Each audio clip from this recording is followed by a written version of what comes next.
Plato argued that even though subjective perception leads to different experiences, the core concepts of logic appear the same to someone without the professional academic background that requires years of training, as to a person considered a sage. Did I skip a word in there? The core concepts of logic appear the same to someone without the professional academic background that requires years of training, as to a person considered a sage. Anyway, the idiom in this case is the same to x as to y, where x and y need to be the same sorts of things.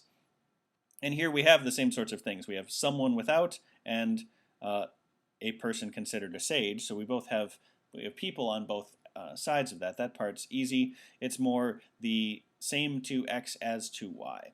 The original sentence has as to, B does not, C does not, D has just as it would to one. The it would to is our extra words.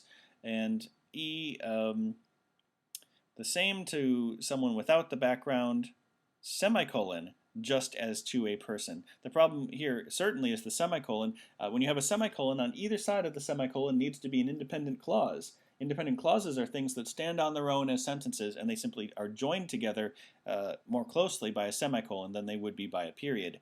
The fragment, just as to a person considered a sage, is not an independent clause. Therefore, choice E cannot be right. That's also the other reason we can get rid of, well, I guess as it would to the person considered a sage. Well, the it wouldn't have a reference, so we couldn't use C either. Anyway, choice A, the sentence as written, is correct.